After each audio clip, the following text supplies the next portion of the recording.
بسم اللہ الرحمن الرحیم۔ حضرت عمر رضی اللہ تعالیٰ عنہ کے حوالے سے اور ان کے شہادت کے حوالے سے یہ بہترین ویڈیو ہے، آپ دیکھیں کہ کس طرح انہوں نے اس کا ذکر کیا ہے، تو آئیے سنتے جائیں جی۔ ایک دن آپ صلی اللہ علیہ وسلم مدینہ میں احد کے پہاڑ پر کھڑے تھے اور ان کے ساتھ اسلام کے 3 بڑے خلیفہ ابو بکر، عمر اور عثمان رضی اللہ تعالیٰ عنہ بھی تھے۔ لیکن اچانک ایک زلزلہ آیا اور احد کا پہاڑ ہلنے لگا اور آپ صلی اللہ علیہ وسلم نے کہا، اے احد کے پہاڑ، رک جا، تیرے اوپر ایک نبی، ایک صدیق اور 2 شہید کھڑے ہیں۔ اس حدیث کے بعد آپ صلی اللہ علیہ وسلم فوت ہو گئے، لیکن حضرت عمر اپنی پوری زندگی ان کی یہ بات بھول نہیں سکے۔ اسی لیے اپنی پوری خلافت میں حضرت عمر ایک بہت ہی عجیب دعا مانگا کرتے تھے کہ یا اللہ مجھے شہادت کی موت دے، لیکن شہادت بھی ایسی جو رسول اللہ صلی اللہ علیہ وسلم کے شہر مدینہ میں ملے۔ حضرت عمر کی یہ دعا سن کر لوگ ان سے پوچھتے تھے کہ ایسا کیسے ہو سکتا ہے؟ اب تو عرب میں ساری جنگیں ختم ہو چکی ہیں اور مدینہ دنیا کی سب سے سیف سٹی ہے، تو یہاں پر آپ کو کوئی کیسے شہید کرے گا؟ لیکن حضرت عمر کہتے تھے کہ اگر اللہ نے چاہا تو ایسا ہو کر رہے گا۔ لیکن حضرت عمر کی شہادت دنیا کا کوئی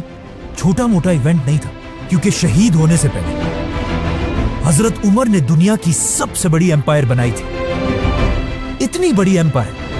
کہ آدم علیہ السلام سے لے کر حضرت عمر تک اس سے بڑی ایمپائر کوئی نہیں بنا سکا تھا۔ مطلب حضرت عمر رضی اللہ عنہ کی empire Alexander the great, Julius Caesar اور ایون فرعونوں سے بھی بڑی ایمپائر تھی۔ لیکن آج افسوس کی بات یہ ہے کہ مسلمانوں کے علاوہ پوری دنیا حضرت عمر کو صرف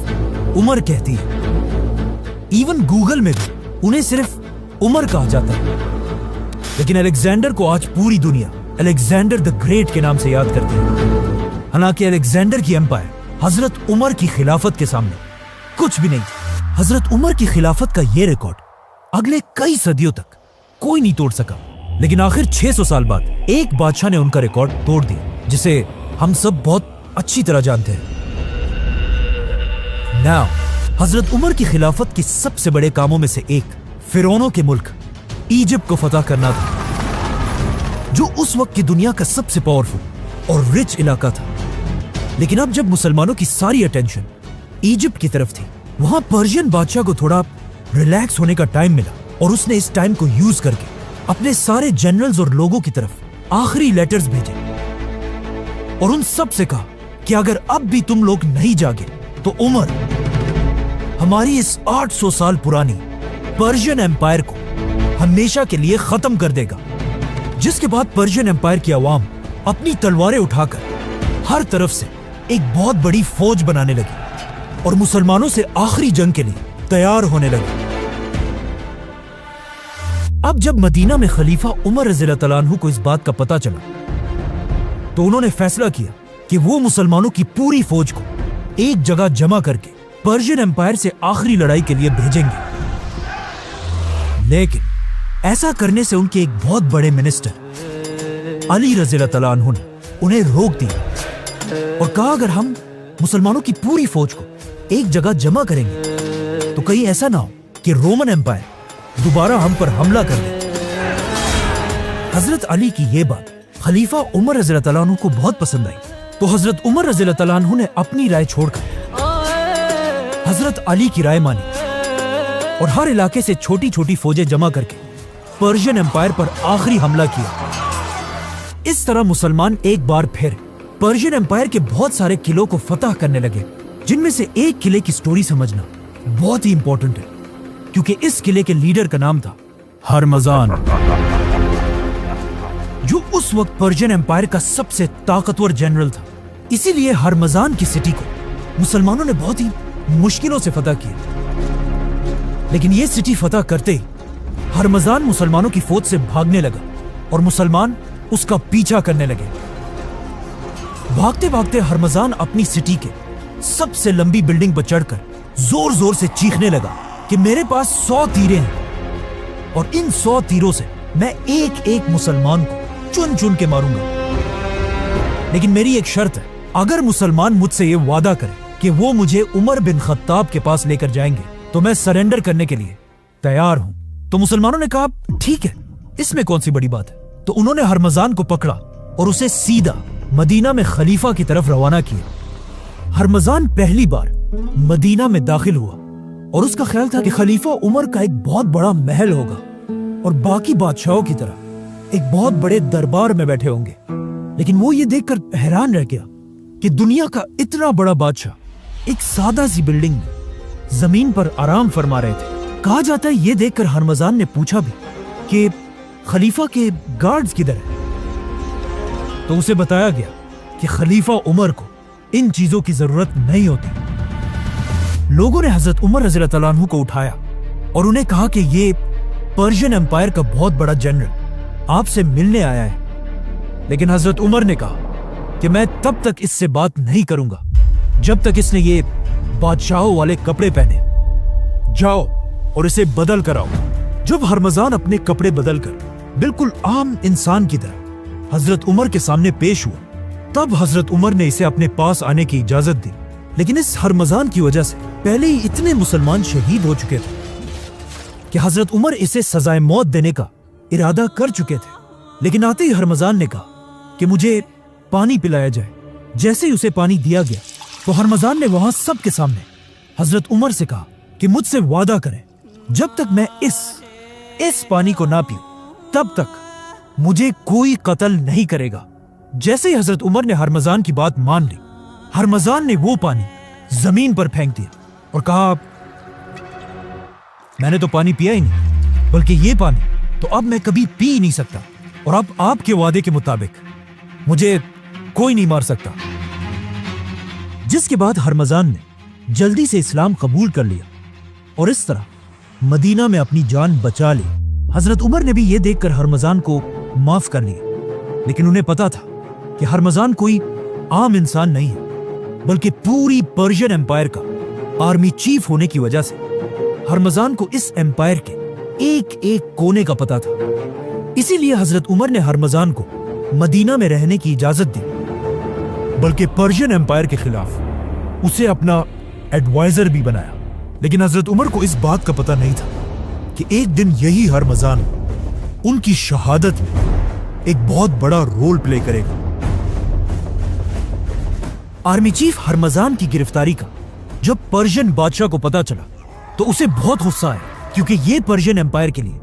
ایک بہت بڑی بے عزتی تھی۔ تو انہوں نے اور تیزی سے اپنی فوج کو جمع کرنا شروع کیا اور آخر پوری پرشین امپائر سے ایک بہت بڑی فوج جمع کر کے ایران کی سٹی نہاوند میں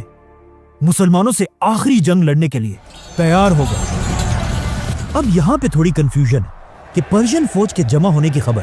حضرت عمر تک کس نے پہنچائی؟ پرانے گورنر سعد بن ابی وقاص نے یا نئے گورنر عمار بن یاسر رضی اللہ تعالیٰ عنہ نے، جو ایک بہت بڑے صحابی تھے اور ان کے ماں باپ نے سب سے پہلے اسلام کے لیے اپنی جان دی تھی۔ حضرت عمر کو جب اس کا پتا چلا تو انہوں نے اپنے سارے منسٹرز کی ایک میٹنگ بلائی اور ان سے پوچھا کہ ہمیں کیا کرنا چاہیے، جس پر حضرت عثمان نے انہیں مشورہ دیا کہ آپ کو خود ایک بہت بڑی فوج لے کر پرشین بادشاہ سے لڑنے کے لیے جانا چاہیے۔ لیکن حضرت علی نے کہا کہ نہیں، خلیفہ کو مدینہ میں رہ کر کسی اور کو بھیجنا چاہیے۔ تو حضرت عمر نے ایک بار پھر حضرت علی رضی اللہ تعالیٰ عنہ کی رائے کو پسند کیا اور 30,000 کی بڑی فوج جمع کر کے اسے پرشین امپائر سے آخری جنگ کے لیے روانہ کیا، جس کے بعد نہاوند میں اسلام اور پرشینز کی آخری بہت بڑی جنگ ہوئی اور آخر بہت مشکلوں سے مسلمان یہ جنگ جیت گئے۔ لیکن یہ جنگ اتنی خطرناک تھی کہ یرموک اور قادسیہ کے بعد سب سے زیادہ لوگ اس جنگ میں مارے گئے تھے اور مسلمانوں کے جنرل نعمان بن مقرن بھی اسی جنگ میں شہید ہوئے تھے۔ مسلمان یہ جنگ جیت تو گئے، لیکن اس جنگ کے بعد مسلمانوں کی تاریخ ہمیشہ کے لیے بدل گئی، کیونکہ مسلمانوں نے اس جنگ میں ایک ایسا آدمی گرفتار کیا جس کا نام تھا فیروز، اور جس نے آگے جا کر جنگ کے بعد عربوں نے اس کا نام ابو لولوا رکھا اور یہ مغیرہ بن شعبہ کا غلام بنا لیکن فیروز باقی سارے غلاموں سے بہت ہی ڈفرنٹ تھا، کیونکہ یہ اس زمانے کا ایک قابل لوہار تھا، جسے دیکھ کر ابو لولو کا ماسٹر مغیرہ بن شعبہ اسے مسلمانوں کے کیپٹل مدینہ لے کر آیا، جہاں پر یہ اپنے ماسٹر کے لیے لوہے کا کام کرتا تھا، اور وہ یہیں پر مدینہ میں رہنے لگا۔ وہاں پرشین ایمپائر میں اب مسلمانوں کے پاس فری ہینڈ تھا، اور مسلمان آسانی سے ہر علاقے کو فتح کرنے لگے، یہاں تک کہ مسلمانوں کی ایک فوج اوپر آذربائیجان تک پہنچی، اور مسلمانوں کی دوسری فوج تاریخ میں پہلی بار حضرت عمر کی خلافت میں انڈیا کے بارڈرز کو کراس کر کے اندر داخل ہوئی، جو آج پاکستان کا علاقہ بلوچستان ہے، اور اسی طرح یہ سارا علاقہ پوری پرشین ایمپائر ہمیشہ کے لیے ختم ہو گیا۔ آخر یہ دیکھ کر پرشین بادشاہ بھی مسلمانوں سے بھاگنے لگا، اور جب اسے پوری دنیا میں کوئی جگہ نہیں ملی تو مجبوراً اسے چائنا میں جا کر رہنا پڑا، اور چائنا کے بادشاہ نے اسے بہت اچھی طرح ویلکم کیا۔ یہ اسی پرشین بادشاہ کا پوتا تھا جسے اس سے بہت سال پہلے رسول اللہ صلی اللہ علیہ وسلم نے ایک لیٹر بھیج کر اسلام کی طرف آنے کی دعوت دی تھی، اور اس بادشاہ کے دادا نے رسول اللہ صلی اللہ علیہ وسلم کے لیٹر کو بہت ہی غرور سے پھاڑ دیا تھا۔ لیکن اب حضرت عمر کی فوج نے پوری پرشین ایمپائر کو ہمیشہ کے لیے فتح کر لیا تھا۔ مطلب مسلمانوں کی یہ خلافت، جو ایک زمانے میں چھوٹی سی مدینہ کی ریاست تھی، اب انڈیا اور چائنا تک پھیل چکی تھی، اور دنیا کی سب سے بڑی سپر پاور تھی۔ لیکن جیسے ہی مسلمانوں کی فوج پاکستان کے بارڈر کے قریب پہنچی، یہ حضرت عمر کی خلافت کا آخری ٹائم تھا، کیونکہ اس کے کچھ ہی دنوں بعد حضرت عمر رضی اللہ تعالیٰ عنہ کو شہید کر دیا گیا۔ کیونکہ مسئلہ یہ تھا کہ اس سے کچھ ہی عرصہ پہلے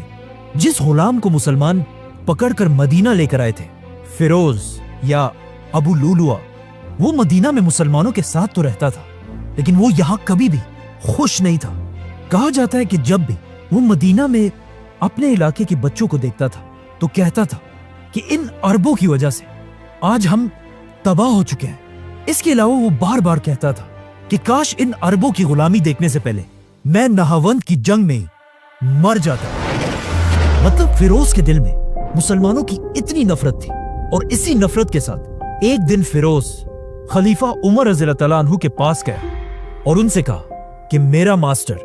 مغیرہ مجھ پر بہت ظلم کرتا ہے، مطلب مجھے ہر دن اپنی کمائی سے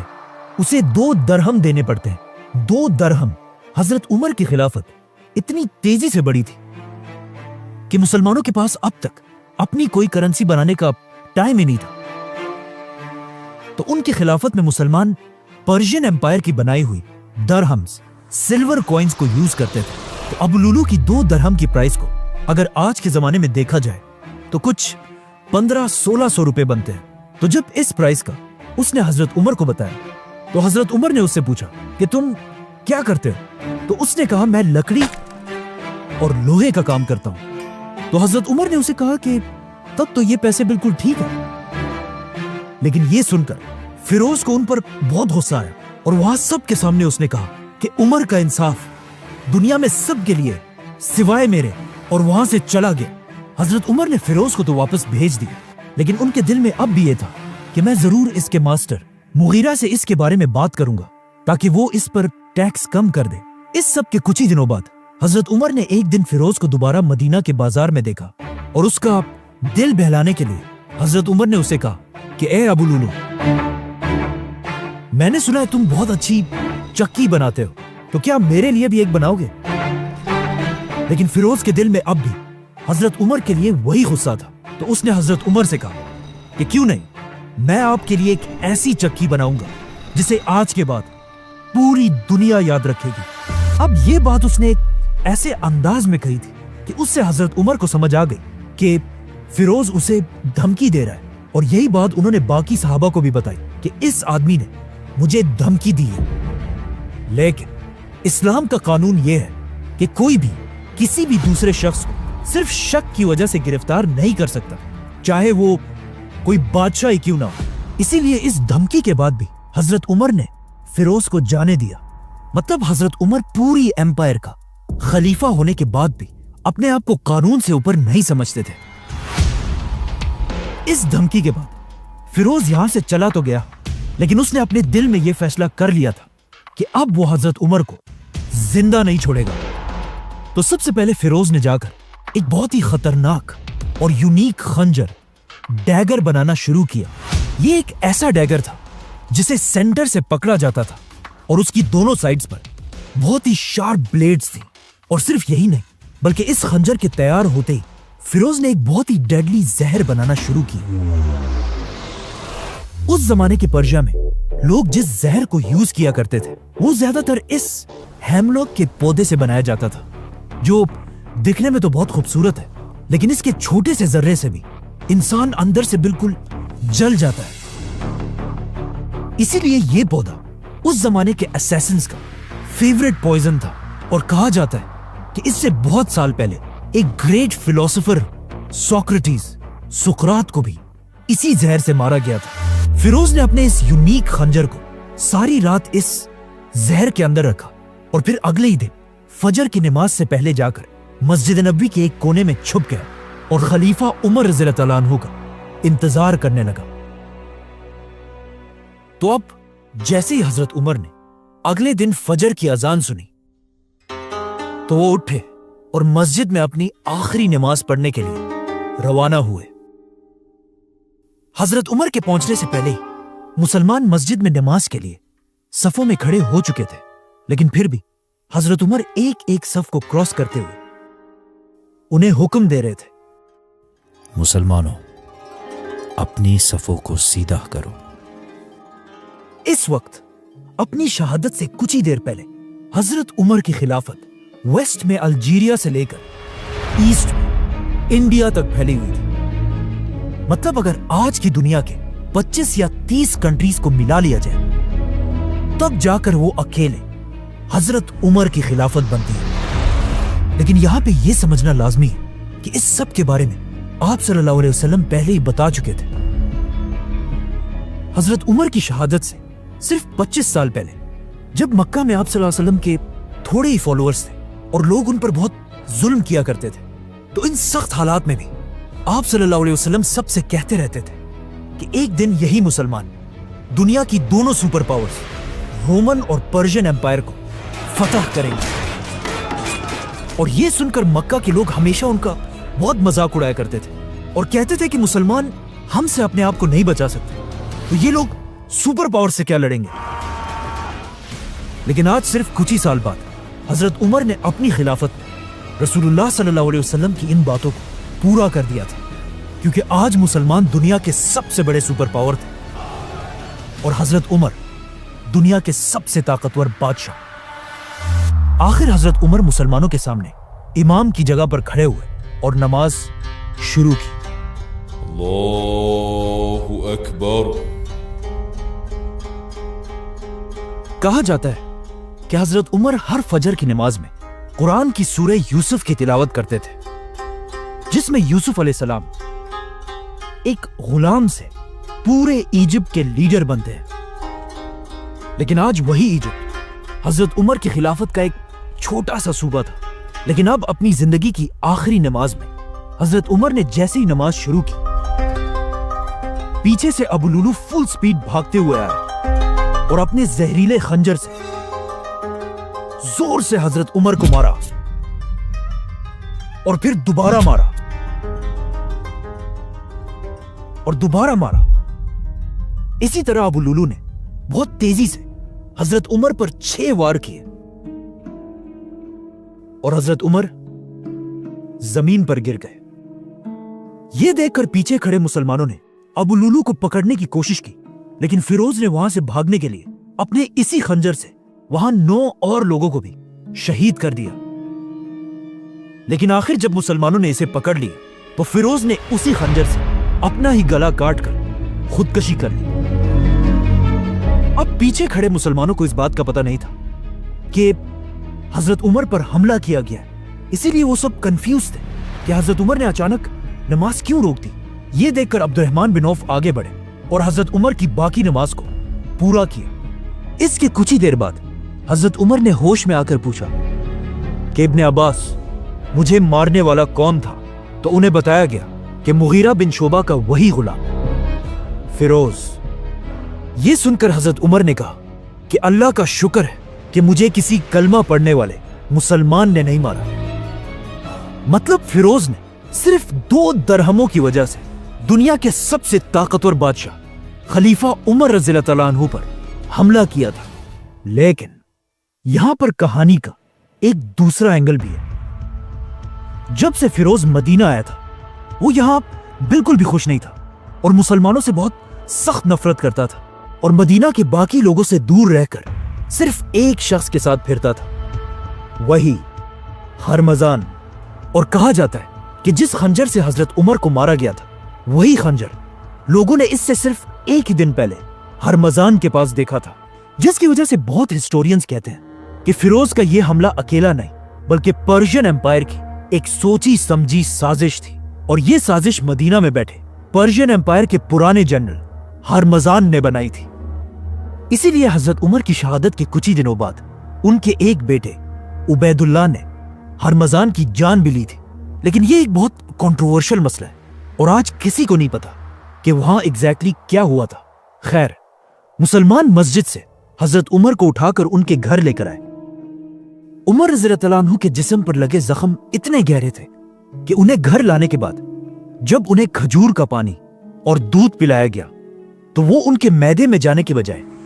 ان کے زخموں سے باہر نکلنے لگا۔ یہ دیکھ کر حضرت عمر کے ڈاکٹر نے انہیں کہا کہ یا امیر المومنین، اللہ کو یاد کریں، مطلب اب آپ کے پاس تھوڑا ہی ٹائم بچا ہے۔ یہ سن کر حضرت عمر کے پاس بیٹھے کچھ لوگ رونے لگے تو حضرت عمر نے انہیں ڈانٹا اور کہا جس نے رونا ہے وہ یہاں سے باہر نکل جائے۔ نارملی جو مر رہا ہوتا ہے لوگ اسے تسلی دیتے ہیں، لیکن حضرت عمر کی پرسنالٹی ایسے تھی کہ اپنی موت کی خبر سننے کے بعد بھی انہیں کوئی فرق نہیں پڑا۔ اپنی موت کی خبر سن کر حضرت عمر نے سب سے پہلے حکم دیا کہ مجھ پر جتنا بھی قرضہ ہے اس کا حساب لگایا جائے۔ تو پتا چلا کہ حضرت عمر پر 86,000 درہمز کا قرضہ تھا۔ تو حضرت عمر نے اپنے بیٹے اور خاندان کو حکم دیا کہ میرے بعد اس قرضے کو ادا کیا جائے۔ ساتھ بیٹھے لوگوں نے کہا کہ ایسا کرنے کی کیا ضرورت ہے، یہ سارا تو وہ پیسہ ہے جو آپ نے اپنی طرف سے غریبوں اور یتیموں کو دیا ہے۔ لیکن حضرت عمر نے ایسا کرنے سے انکار کر دیا اور ان کی شہادت کے بعد جس گھر میں وہ شہید ہوئے تھے اسے بیچ کر حضرت عمر کے قرضے کو ادا کیا گیا۔ اور اس گھر کو خریدا کس نے؟ ایک بہت ہی رچ صحابی اور فیوچر خلیفہ حضرت معاویہ بن ابی سفیان۔ جب پورے مدینہ میں یہ بات پھیل گئی کہ اب ان کے بیلوڈ خلیفہ عمر رضی اللہ تعالیٰ عنہ اس دنیا میں نہیں رہ پائیں گے تو ہر گھر سے رونے کی آوازیں آنے لگی۔ یہاں تک کہ ایک صحابی نے کہا کہ حضرت عمر کی شہادت کے دن مدینہ کے لوگ ایسے رو رہے تھے جیسے ہر گھر میں ان کا اکلوتا بیٹا مرا ہو، کیونکہ حضرت عمر نے اپنی حکومت ایک بادشاہ کی طرح نہیں بلکہ ایک باپ کی طرح کی تھی۔ اب جب حضرت عمر اپنے بستر پر اپنی زندگی کی آخری سانسیں لے رہے تھے تو انہوں نے اپنے بیٹے عبداللہ بن عمر کو بلایا اور اسے اپنی زندگی کی آخری خواہش بتائی کہ جا کر رسول اللہ صلی اللہ علیہ وسلم کی بیوی حضرت عائشہ رضی اللہ تعالیٰ عنہا سے پوچھو کہ عمر اپنے 2 ساتھیوں کے ساتھ دفن ہونا چاہتا ہے، لیکن یاد رکھنا کہ عمر ہی کہنا، امیر المومنین مت کہنا۔ عمر رضی اللہ تعالیٰ عنہ نے یہ اس لیے کیا کہ کہیں حضرت عائشہ اسے خلیفہ کا ایک آرڈر سمجھ کر مجبوراً مان نہ لے۔ یہ سن کر حضرت عائشہ نے کہا کہ یہ جگہ میں ہمیشہ اپنے لیے رکھنا چاہتی تھی، کیونکہ یہاں انہی کے کمرے میں ایک طرف ان کے شوہر آپ صلی اللہ علیہ وسلم اور دوسری طرف ان کے والد ابو بکر رضی اللہ تعالیٰ عنہ تھے۔ لیکن حضرت عائشہ نے کہا کہ آج کے دن میں اپنے آپ سے بھی زیادہ آج عمر کو اس جگہ کا حقدار سمجھتی ہوں۔ حضرت عمر کو جب اس بات کا پتہ چلا تو وہ بہت خوش ہوئے اور کہا یہی میری آخری خواہش تھی، اور ساتھ ہی حکم دیا کہ میرے مرنے کے بعد ایک بار دوبارہ حضرت عائشہ سے ضرور پوچھ لینا اب عرب میں ایک رواج تھا کہ جب بھی کوئی بہت بڑا آدمی مرتا تھا اس کے لیے ایک بہت ہی مہنگا کفن بنایا جاتا تھا اور اس کفن پر ہر طرح کے پرفیومز لگائے جاتے تھے. لیکن حضرت عمر نے اپنے بیٹے کو سختی سے کہا کہ میرے مرنے کے بعد میرے لیے صرف ایک عام سا کفن لینا اور اس پر کسی قسم کا پرفیوم نہیں لگانا. اور پھر اپنے آخری ٹائم پر حضرت عمر نے اپنے بیٹے سے کہا کہ میرا سر اب تکیے سے ہٹا کر زمین پر رکھ دو, ہو سکتا ہے اللہ کو مجھ پر رحم آ جائے. اور اس طرح 10 سال اور 6 مہینے تک مسلمانوں کے خلیفہ رہنے کے بعد حضرت عمر اس دنیا سے چلے گئے. اور اس طرح اسلام کے دوسرے خلیفہ کو رسول اللہ صلی اللہ علیہ وسلم اور ابو بکر رضی اللہ تعالیٰ عنہ کے پاس مدینہ میں دفنا دیا گیا. لیکن اپنی وفات سے پہلے حضرت عمر نے نیکسٹ خلیفہ کے لیے 6 لوگوں کو نامینیٹ کیا تھا اور حکم دیا تھا کہ میرے مرتے ہی ان 6 لوگوں کو ایک گھر میں بند کر دیا جائے اور صرف 3 دنوں کے اندر اسلام کے نیکسٹ خلیفہ کا اعلان کریں.